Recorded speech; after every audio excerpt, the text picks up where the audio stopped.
Hello, fans. Welcome to another fantastic episode of Football Xstream, the show that gives you all things football. I'm your host, Kwabs, and these are my awesome co-hosts. Say hi to everyone, DJ. Hello, everyone. Welcome to the another installment of Football Xstream. Say hello to the world, Nene. Yeah, well, um, we've been loving your support, and hope you guys enjoyed this installment of Football Xstream. Yes. So, everyone, keep in store for all our latest content. We're just going to be smashing more videos coming soon. The games are coming thick and fast in the Premier League, and the action is hotting up at the top of the table. So that's what the three of us have got in store for you guys today. We are actually going to be talking about the top 7 race, since it's just so tight at the top these days. We've got the dogfight at the top. So, but before we even come to that, let's just get some reaction over the weekend. DJ, you and me both got our predictions wrong. It was a boring game on Red Letter Day, Liverpool versus United. Your team came up with the tactical genius, let's say, but Nene got his prediction right and said stalemate. What's your thoughts? Well, to me, not too bad, bro. Still on top of the league.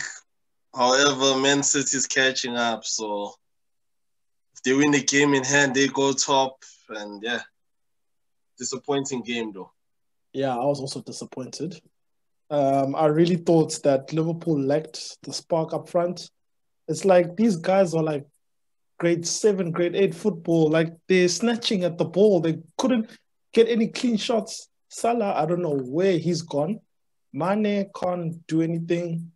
Hey, I don't know. But United, I'm sure, are happy with the draw. They're still top of the table. Liverpool is on a bit of a downward slope. But yeah, Nene, what's your thoughts on that game? Yeah, look, it was a disappointment because there was no goals. I at least anticipated that there would be some goals, but that didn't happen. But look, it was a stalemate. Both teams keep their runs or momentums into the next 5 games. And I mean, Man United didn't have to win the game anyway. You know, they were already 3 points ahead. So I mean, Liverpool was a team that actually had to win the game. So I think Man United comes out. Yes, Man City has a game in hand. They win that game. They only go 1 point clear, which I mean, there's many games to go to just be worried about that 1 point. So I think overall, Man United would be more happier of the two, especially because Leicester and Man City overtook Liverpool.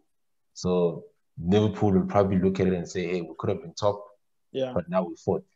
Yeah, so ideally, they would be the one that look as if, they lost something out of the game. But I think Man United is happy with the results. Yeah, I'd say they're happy with the results. And I think, regardless of what Ole says, what Harry Maguire says, all of that, I think they came to Anfield looking for a draw. I think they're happy with that result. And you'll see next game United plays, they're going to win 2-0. So United's come up.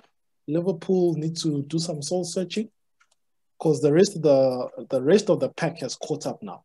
So that's the show we got in store for you guys today. It is the top of the table dogfight, the top 7.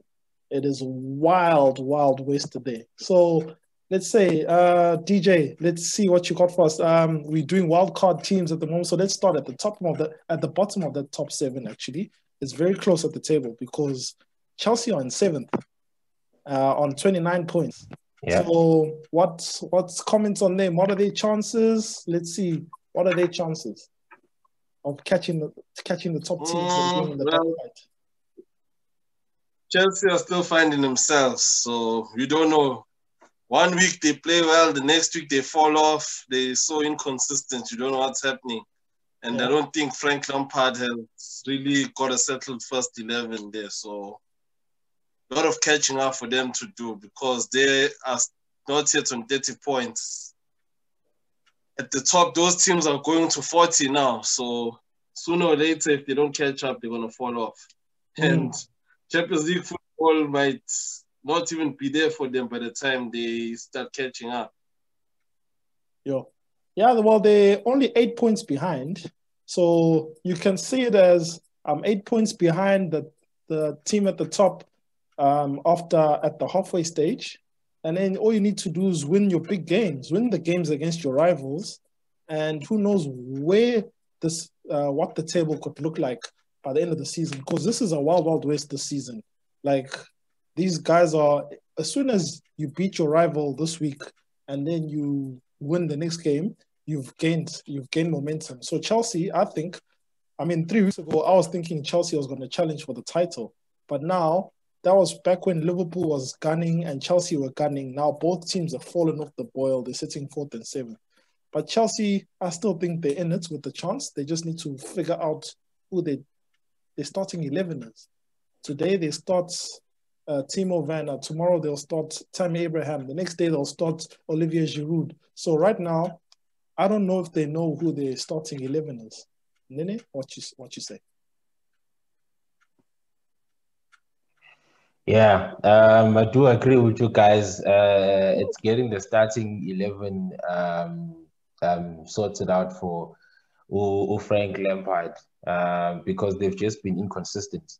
As I said before, the team that has a run will be the team that will more or less be challenging for the league or possibly win the league. And at the moment, Chelsea, they have not gone on a run yet. So irrespective of them changing the team, etc., Ziyech is injured. Giroud, sometimes he gets benched. Timo Werner is not scoring. The main thing is the run. If they don't have the run, then they're going to be lingering there in 6th, 7th, 8th. True. TJ? Yeah, well, if they're lingering in that position, Frank Lampard's job is on the line then. Because remember how much he spent at the beginning of the season. You want him gone. That's all. Yeah. You must just admit it, this guy. You want him out. Yeah. This is as the I've said time before. Roman Abramovich is trigger happy. He's fired managers who've won and started this 1 month on a bad start to the season. They were fired. Frank Lampard spent so much, and he's in 7th position. Yeah, I fear the worst thing. This is what I don't get though. Like, it's the same with Man United just 3 weeks ago. Everyone, all out, all out, Potter. Now he's drawn against Liverpool and Anfield on the table, and all of a sudden the memes are going, hey, where's my t-shirt? Oh, it's top of the table. And now people are not talking about all out. So this whole thing of job is in trouble, I don't agree about this thing. No, Ole is different. Yeah? Ole is different. Oh, how is it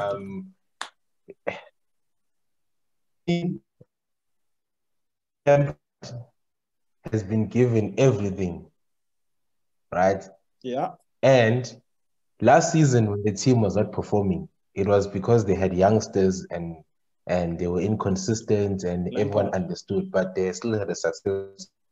Yeah. And this season, yes. So this season he spent ridiculous amounts of money and is not getting the results.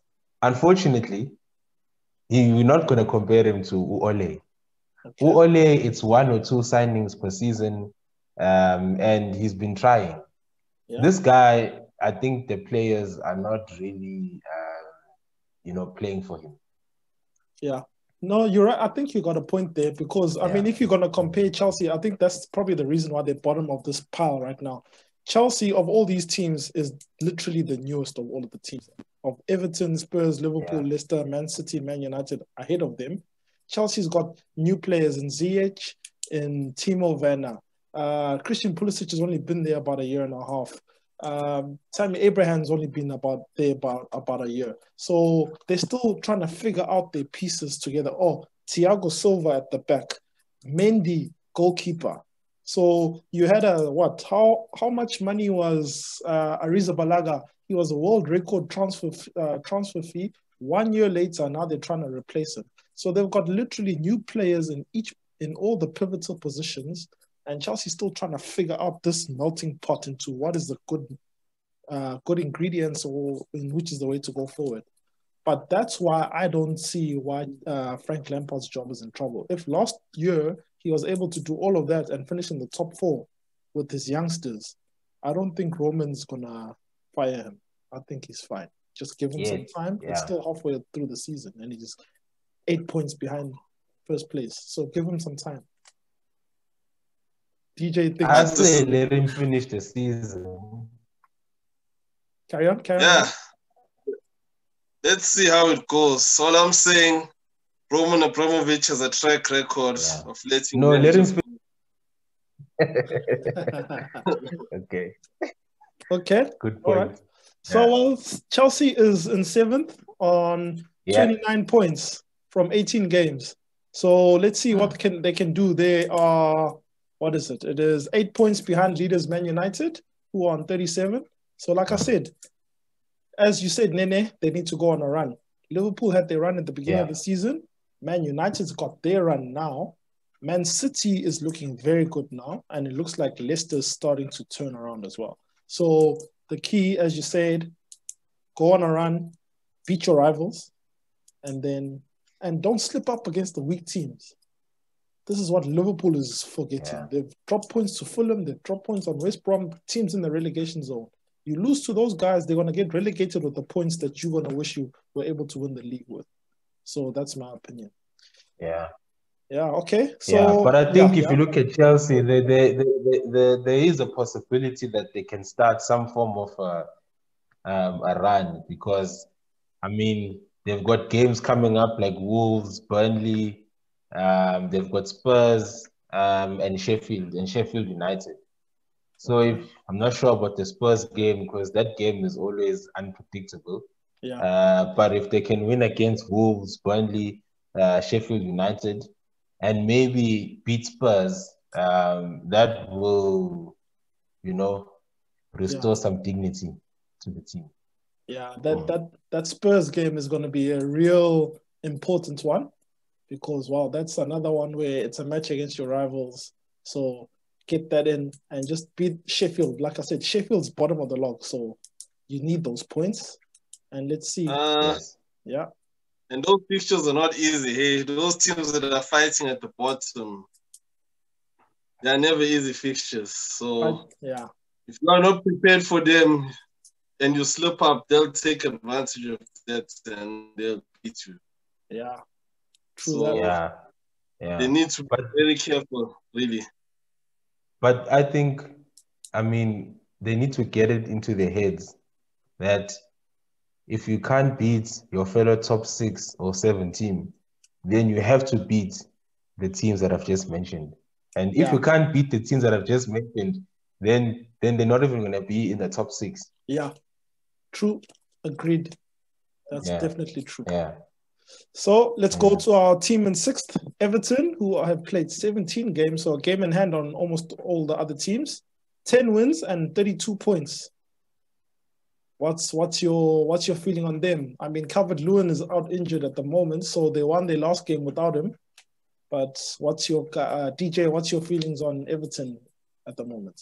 Well, Everton started the season like house on fire. They were right there at the top, and they've lost some few players to injury. James Rodriguez has recently returned from injury. Calvert-Lewin was on a good scoring run this season until he got injured. But I think the signings that they made at the start of the season should be enough for them to carry on and push and get more points. I mean, they are in the fight for a reason, on good merits, so they should be good enough to keep fighting here and getting those points. And who knows where they'll finish this season, but Everton, don't count them out.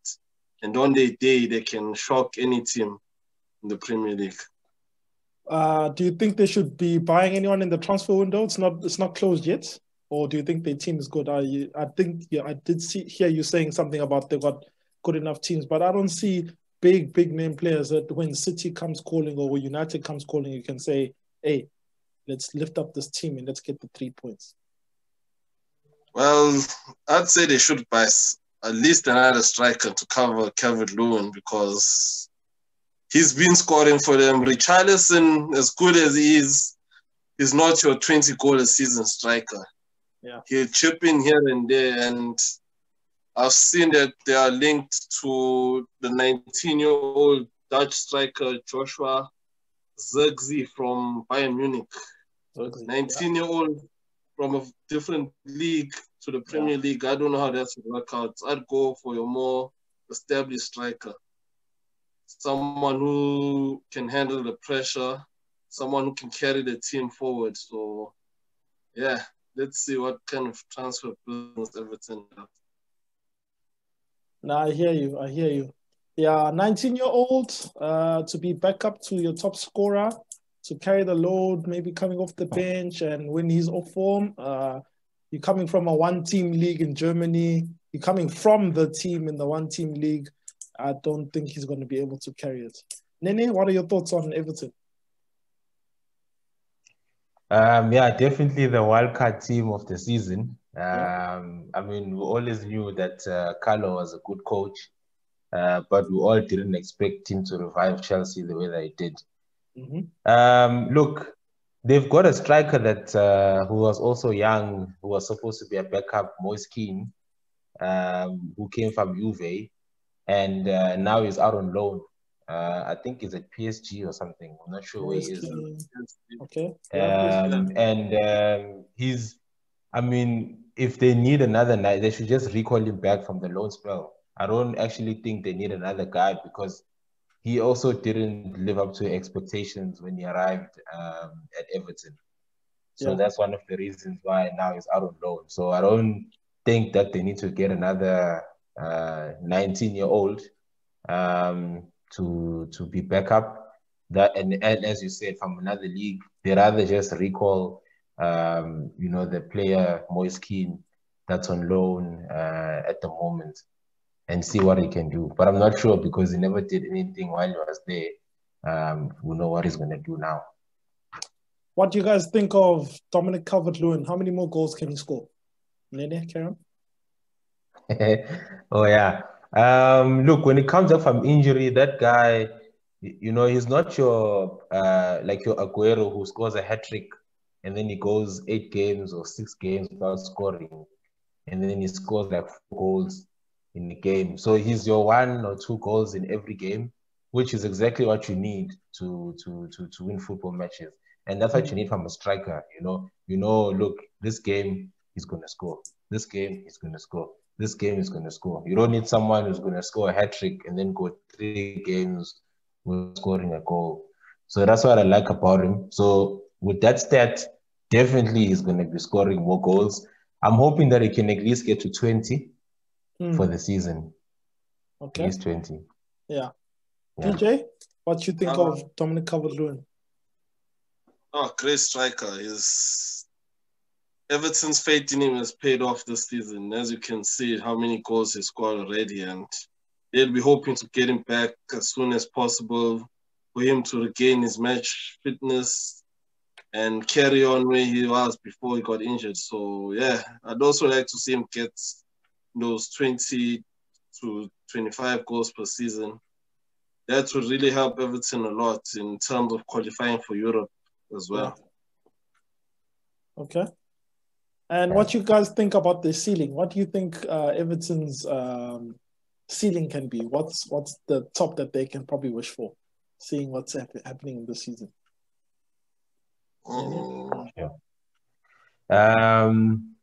Look, realistically speaking, top 6 or 7, I think for them would be a good season.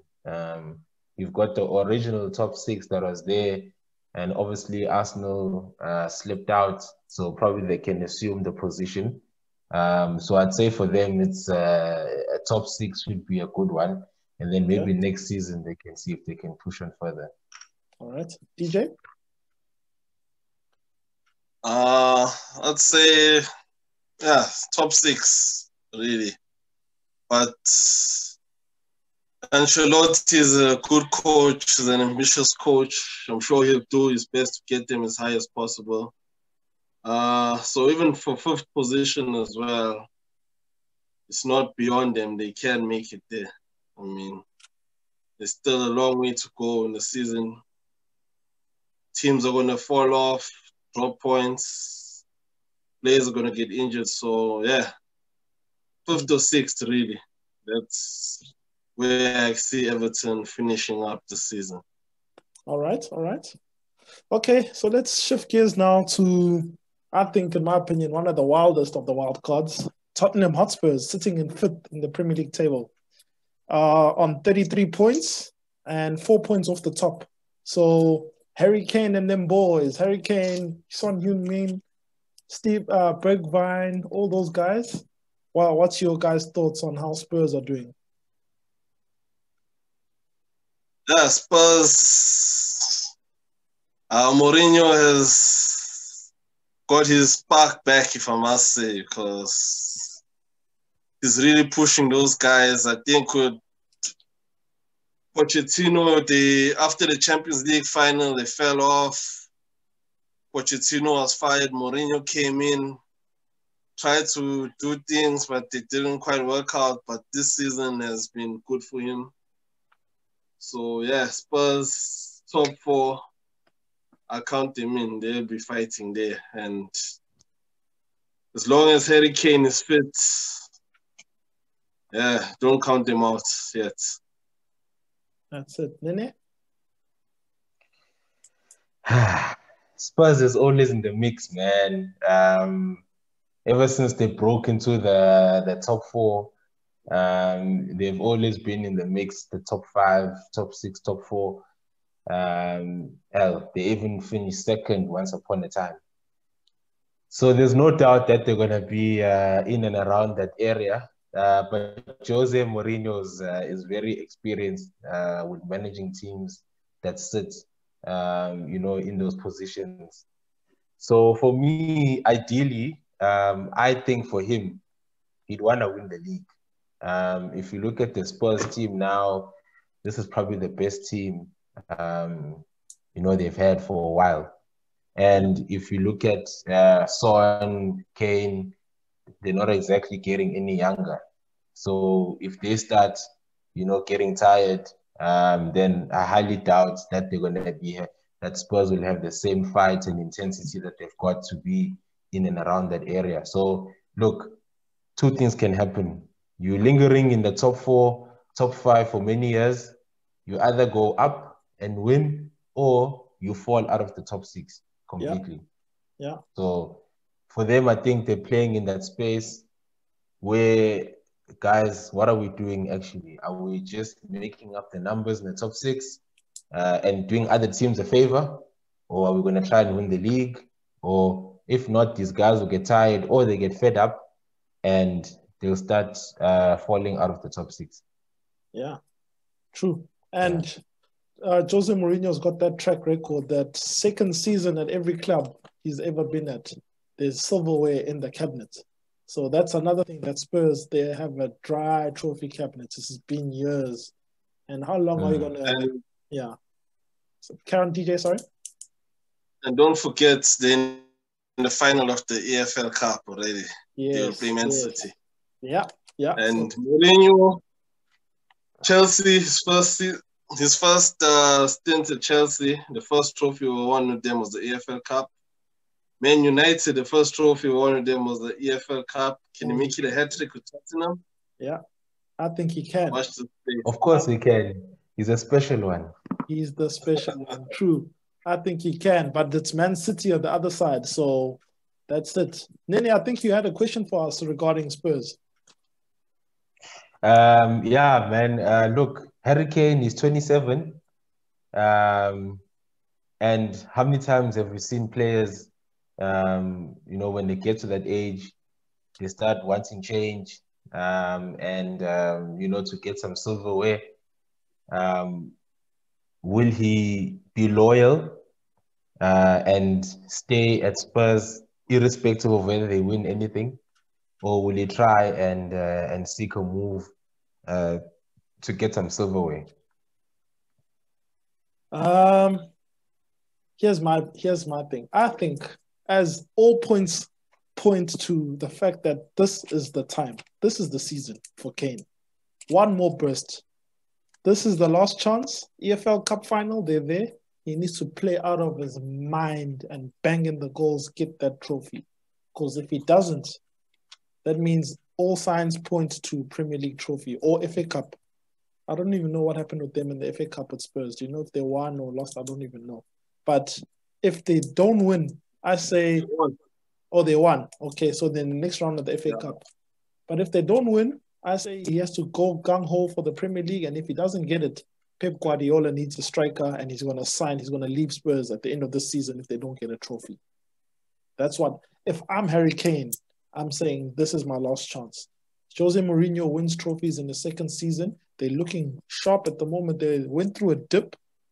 They seem to be finding a way back, but they're in the EFL Cup final. And Harry Kane and Son Heung-min are scoring goals for fun right now. Things are clicking for them. So what they just came from a draw, I think it was against, was it Fulham, where they came 1-0. So yeah, EFL Cup final.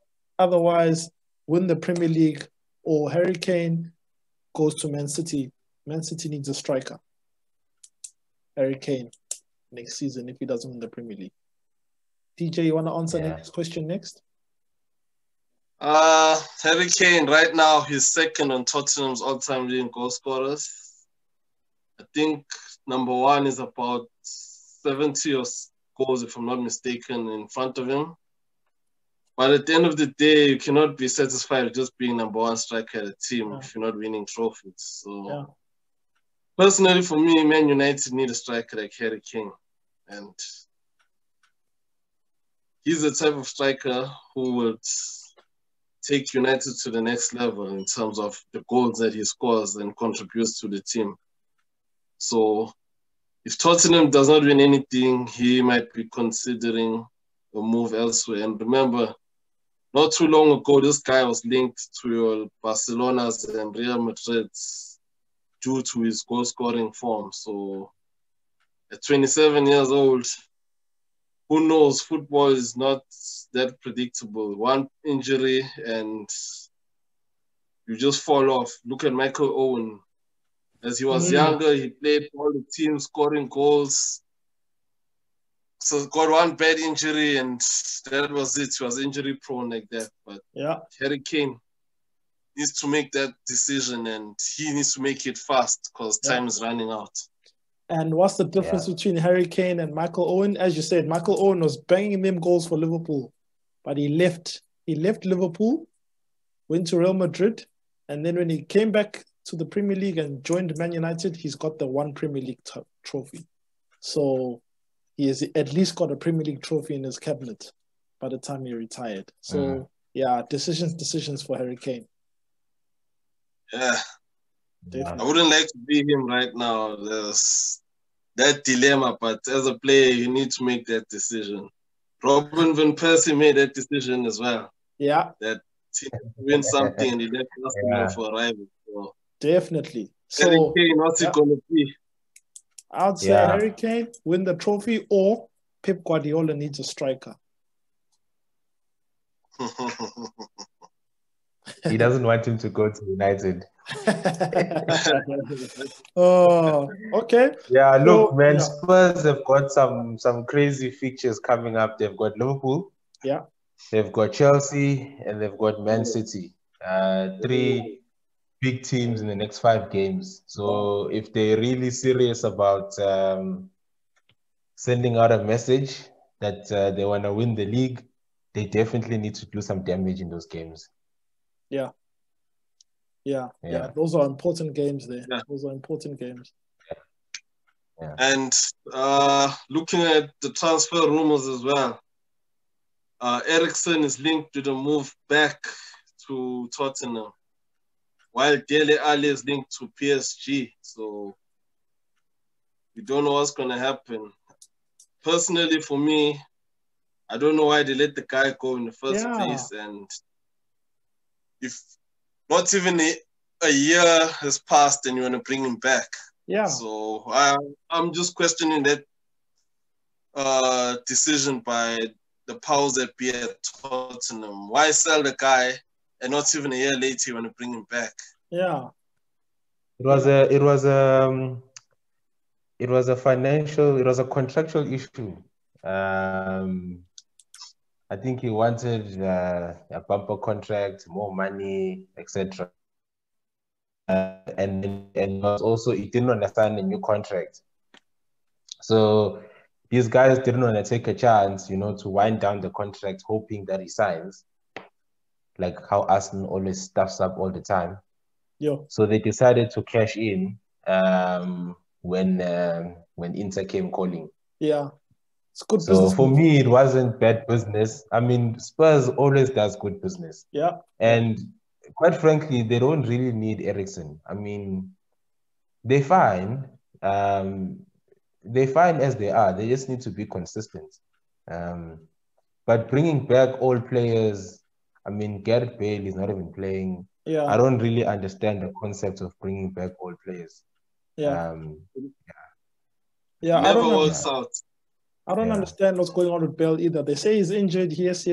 But then, I mean, all the thing about him coming back, you probably thought he'd be the third guy, Son on one side, Bale on the other side, Kane in the middle, but that's not happening.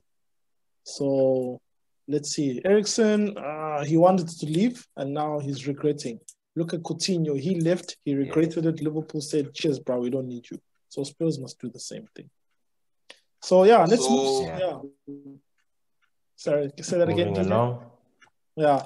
Okay, so... so you're saying should Dele Alli stay or go? Dele Alli.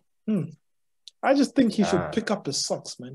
Dele Alli needs to pick up his socks. There's a gap in the Spurs midfield waiting for him. Nene? I disagree. Look, Dele Alli, it's the same as Ozil. It's not up to him. I don't think him and Mourinho are on the same page. So he can be fit, and I don't think he's going to play him. He probably doesn't fancy the guy. So Dele Alli move, and look, he's done his best for Spurs. I mean, he's given them, some good moments. And if a coach doesn't want to play you, it's fine. I mean, there's no hard feelings. He must move. If he goes to PSG, even better. He can up his game, playing alongside Neymar, and Mbappe. It'll help him to, to improve his game as well. So, for him, I'd say, dude, move. Don't even bother trying to fight. Ozil tried. He lost with every manager after Arsene Wenger. So, let's go. Okay, now, swiftly moving on to our last of our wildcard teams, Leicester City. Now, those guys, they're sitting in third spot in the league on 18 games as well, and on 35 points. Impressive. 35 points, 2 points behind Manchester United. Bonga, what's your opinion on Leicester City? Oh, actually, no, let me start with Nene. What's your opinion on Leicester City and how they're going? So far, so good for Leicester City. I mean, it's nothing new that these guys are sitting at somewhere around the top. That's where they've always been for the last few years. But obviously, just like Spurs, they need to decide whether they want to make up the numbers or they want to try and win the league. Yeah. And like the top striker there, Jamie Vardy, like he's banging in the goals. Does he need help? Yeah. Does guys need to pick up their socks? What's going on there? Yeah, look, Jamie Vardy is 34 years old. As Bonga was saying, he's not really getting any younger. So by him not getting any younger, do they have other players that are going to step up when he decides to hang up his boots or when he starts getting slow, because as you know, Jamie Vardy is very pacey. So once he starts losing pace, etc., do they have guys to step up? Me personally, at 34, I highly doubt that he's going to be able to do 20 plus goals in the season. So they definitely need to find another number 9 ASAP. Okay. Bonga, what's your feeling on Leicester City and Jamie Vardy in general? Well, Leicester City, they are there at the top with the big boys. So Brendan Rodgers is doing something right. I mean, they have a good bunch of players. Your James Maddison, Harvey Barnes, Yuri Tielemans, Wilfred Ndidi, Fofana at the back, the kid who was bought at the beginning of the season. But my main concern with them is up front, Jamie Vardy. How long can he keep going? And Leicester are actually former Premier League champions. Not too long ago, they defied the odds and they won the league title.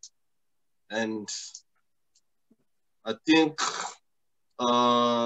is it Jamie Vardy, Marco Brighton, Kasper Schmeichel, and what's the captain? Where's Morgan? Where's Morgan? Where's Morgan? Yeah, so those guys were there the last time around. They have the experience of winning the league title, but yeah, they need to get a player in there, some few players to challenge again for the league title. And I've noticed that they are linked with Edouard from Celtic, the French striker. So at least if they can try to add him to the team to provide the goals, because the likes of Iheanacho are not really getting the goals that we expect from them. So Leicester City really needs to just build around those young guys that I spoke about, and they could be challenging for the Premier League title again. Yeah. So yeah, that's the thing. So Iheanacho's as Jamie Vardy's sidekick, we should say, or the guy who's the backup plan. But like, he comes in every once in a while. But I don't know, maybe this feeds into your question, Nene, about Leicester and their dependence on Jamie Vardy, though. Like, what's that question that you have for us? Yeah, look, how long can they keep sucking the guy, bruh? You see it. You guys are laughing, man. They're sucking him dry. I mean, Man United, they're sucking him dry, bro. I mean, Man United was sucking Wayne Rooney dry for years, you know. And then when the guy starts, not performing, and obviously, is coming to the end of his career, it's quite sad when someone is given so much to the team. Yeah. So this guy at 34, he doesn't need that pressure, of being the main man and banging in the goals, because it's going to come a time where he can't do that, and then it's just unnecessary pressure, I look at it as saying there should be another player that's already there, that's banging in goals, and then, Jamie Vardy, I mean, look at Wes Morgan. I mean, that guy, even if he doesn't play, no one even cares. I mean, I don't even know when was the last time he played a game for Leicester anyway. Yeah. So that's where he needs to be. You need to shift some pressure away from him so that he can enjoy his last few years of playing, and not be like the main man in the team. So, yeah, I mean, how long can they keep sucking the guy? Hey, I'm different. I'm thinking of it as, hey, if the other guys are not stepping up, right now, Jamie Vardy is profiting from the fact that he's not really playing international football compared to all these other dudes. So he's there and he's banging in the goals, and the defenders can't play with him. They can't match up with him. So long as he's able to, and he's not getting injured as much as Harry Kane does, as much as the other guys are, the younger guys. So as long as he's still banging in the goals, still harassing defenders and playing like crazy out of his mind at 34 years old, I think he's probably got another 2 years. How long did Wayne Rooney play for? Until about 36, I think. So I mean, Ibrahimovic played until what, 38? So he's still playing. He's still playing, you see. So Yeah. I think Vardy, in my opinion, he's got another 2 years. 2 years, and then let's see. I'd say if he takes care of himself and looks after his body, I mean, look, you mentioned Zlatan Ibrahimovic, 38 years old, is still playing. Cristiano Ronaldo, 36 years old, is still playing. So I think he needs to look after himself. You know, the English players have this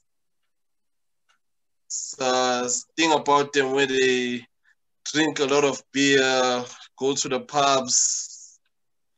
So I think that might be detrimental to him and his body in the long run. If he can just stay clear, eat well, exercise well, 40 years is not too far from him to keep playing this game. He's 34, and if there's other guys in the team that can step up and score 15 goals, 17 goals, 20 goals, then it's fine. He can stay and play until he's 40. But if he's going to be the Jamie Vardy that's chasing the golden boot, 25 goals a season, even if he's eating healthily and doing all sorts of exercises, I highly doubt it. But he's gonna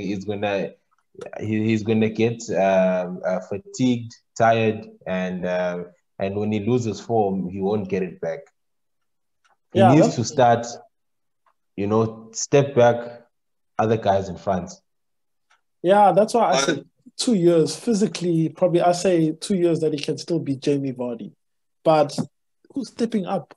And who are they buying? Because, I mean, Brendan Rodgers has got budgets. And, I mean, with all these issues with transfers not really happening as much this season, who are the strikers that are available in the market? And who's willing to go to Leicester City, first of all?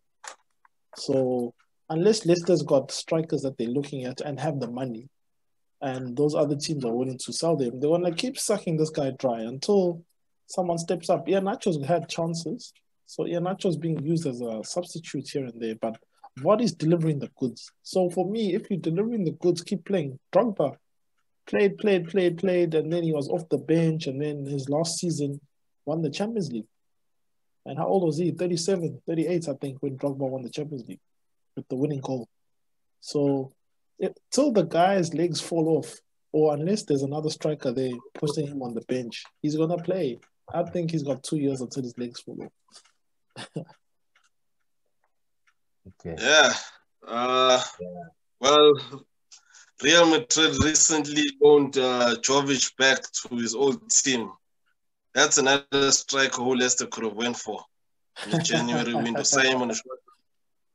Yeah. Sign him on a short term. If it works out well, you can make the move permanent. But then, as you said, how long are they going to keep sucking Jamie Vardy for?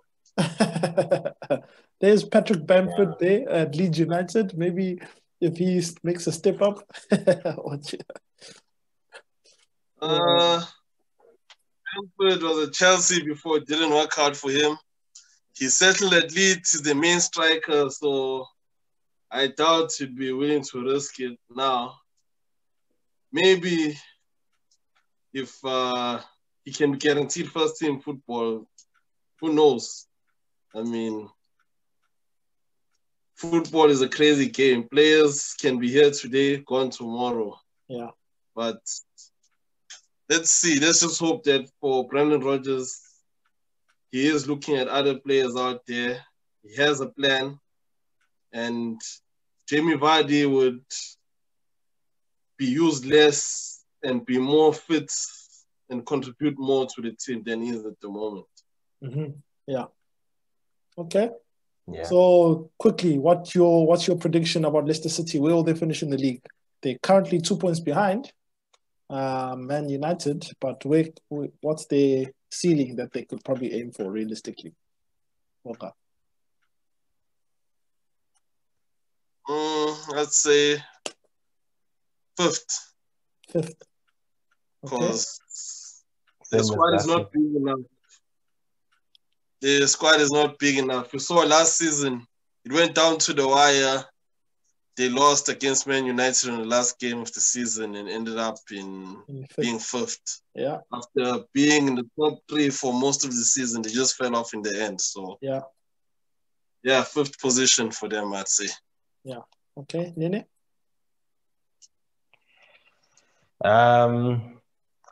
Okay, so what will help them? They need to start stretching the lead that they've got. They go the entire season, as I said, being in and around the top 4. They need to get to a point where they've got daylight between them and the team below.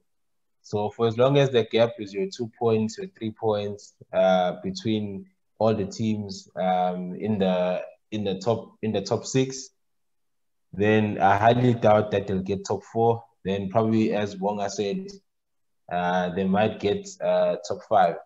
So for them, what they need to do, because they know they choke at the end, is to try and build up a sizable lead between themselves and the other guys. If they don't do that, then they're never going to win the race. They don't have the squad for that. So for me, ideally, this is the ideal season for them to try and win the league. But I think fourth should be achievable and try and cause an upset. Between the teams that are there at the moment. So I think they can do fourth. They should have learned from what happened last season. And I don't think they're going to make the same mistake. Okay. So fourth for me should be a good finish for Leicester. For Jamie Vardy and Brendan Rodgers. Okay. Yeah, and if you look at the upcoming fixtures, they've got Everton, they've got Liverpool, they've got Aston Villa, in the next 5 games.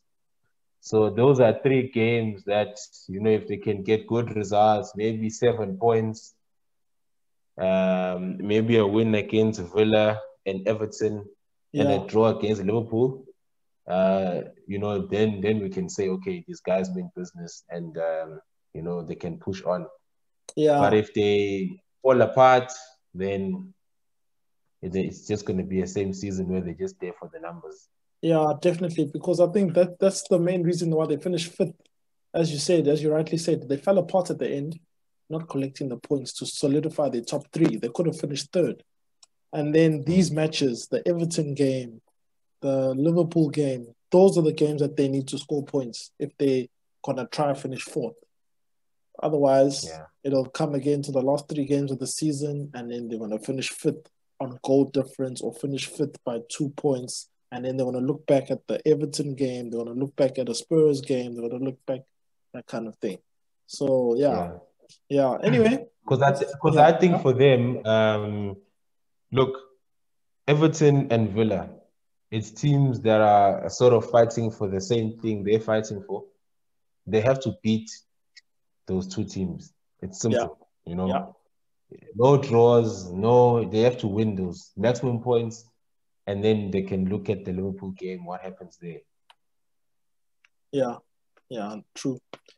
So let's see. Last but not least, the noisy neighbors of Manchester, the blue half of Mancunia, Manchester City, sitting pretty at 2nd spot with the game in hand, 2 points behind Man United on 35 points.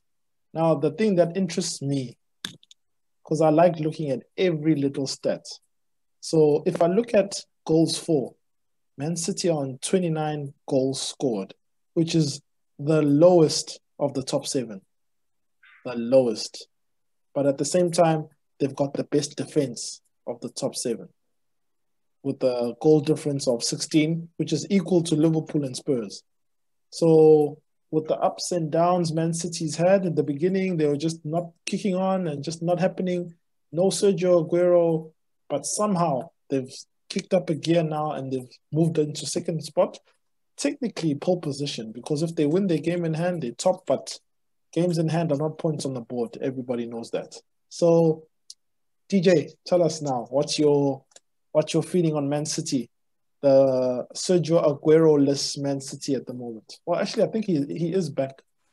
I think he is back from injury. Oh, that's an interesting one.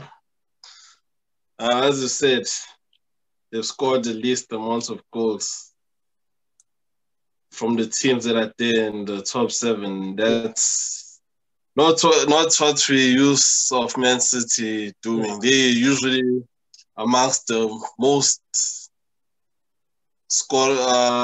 the team that scores the most amount of goals in the league. Yeah. And most part of that is Sergio Aguero, Raheem Sterling. Those players are usually the ones who get the goals for them. And as you know, Sergio Aguero recently returned from injury. And he's not at that level yet that we know of. Because on his day, he can win you, single-handedly win you a game against any team in the world. I mean, his stats speak for themselves. Yeah. And you also mentioned the defense. Did you see John Stones in the previous game? He scored a brace. Yeah. John Stones is getting back to the level that he was when Man City bought him from Everton. Mm-hmm.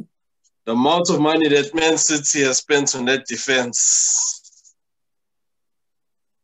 yeah, that defense really should be the best defense in the Premier League. I mean, yeah, you can't be spending 50 million on your left back, spending 50 million in the centre back, and this season they continued their spending spree when they bought Ruben Dias from Benfica. I think he was also amongst the 50 to 60 million pounds as well. So, yeah.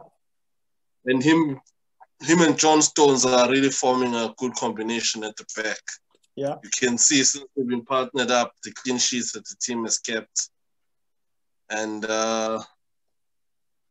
yeah, Man City, I mean, you still got Kevin De Bruyne, haven't mentioned. You got your Sterling, your Silva, not David Silva. Bernardo. The Portuguese. Yeah. Bernardo, yeah. So, yeah, interesting times. If, as you said, if they win the game, they go top. Yeah. So, let's see what Pep has in store for the rest of the fixture remaining in the Premier League. Nene, what's your thoughts on Man City? Oh, let me just correct myself there. They've got the second lowest score for. They got 29 goals. Everton's got 28 goals scored. So in the top 7, that's their order. But still, for Man City, that is still a scary point there. Nene, what's your thoughts? Yeah, starting at the defense, there's no secret that last season the defense is what let them down.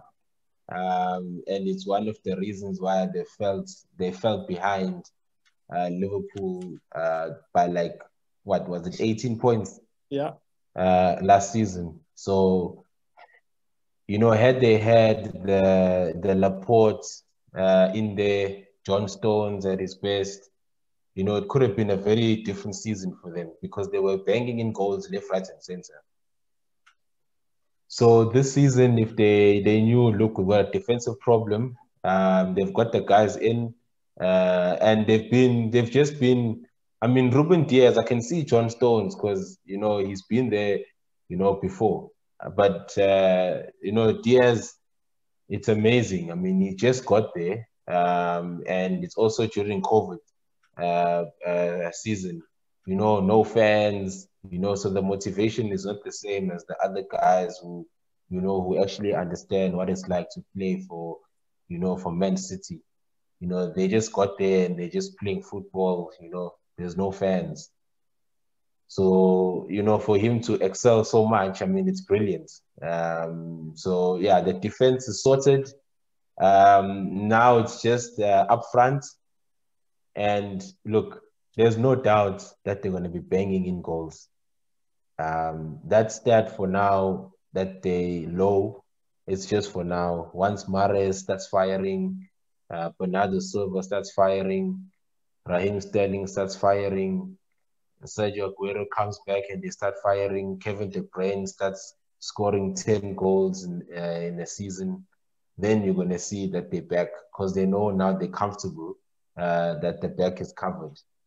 Yeah. So, yeah, for me, if they win the game in hand and they go top, it's going to take a miracle to get them down. Yeah. It means every team has to win every game because once City starts that run of saying, look, we're on top and it's the end of Jan, we need to just kill everyone. And the only way to catch up to them would be to win all your games. Yeah. And, when that happens, it's going to be tough for Liverpool and Man United. Yeah. No, I definitely agree. And there's one player we must all remember. It's Phil Foden. That kid is coming. He's on the rise and he's grabbing his opportunity by the horns. Anytime you give him 30 minutes, you let him start, he scores or assists, he makes things happen. So Phil Foden is getting amongst those ranks. And as you rightly said, these guys are going to start firing and lo and behold, they already started on a run. So that point you're talking about getting on a run, right now it's the Manchester team's on a run and everyone else is falling. But once Man City grabs that first place, I don't think they will really let it go. But what's that last question? It's going to be difficult for them to. I mean, how many years have they been doing this thing? I mean, we're talking about Leicester now saying they're always in this position and they need to do better. And this is Man City. So I'm telling you, once they sit on top, which team can actually beat them? I mean, if I look at the next coming games, they've got Villa, they've got Sheffield, they've got Burnley. I mean, those are just points for days. Yeah. The only tough games that they've got is Liverpool and Spurs. And those games, they play them consecutively. So, I mean, Liverpool might be a challenge, but I think they're going to beat Spurs. There's no way Spurs are going to cause an upset there. So you can already see that the only team that can stop them once they go top would either be Man United with another game because they drew the last one, or Liverpool when they play each other. But if those two teams don't hold them back, I highly doubt the other teams are going to do anything, especially with their defense. It's going to be tough. So where do we see Sergio Aguero's role in all of this? Look, Sergio Aguero, I don't want to use the word sucking again because we use that in Jamie Vardy. But I mean, these guys, the only difference between him and your Hurricane and Jamie Vardy is that Sergio Aguero, he's got titles under his belt. So he's 32 years old. He's out of the team, and his team has the possibility of going top of the league. So when he comes back, he doesn't have pressure, If he gets injured for 6 games, it's fine, dude. Go to rehab, relax, put your feet up, spend time with your wife. It's fine, It's different for Kane. Kane is like, dude, you need to come back. We need you back, We need you to score goals and win the game for us. Yeah, exactly. So when this guy comes back, he's 32.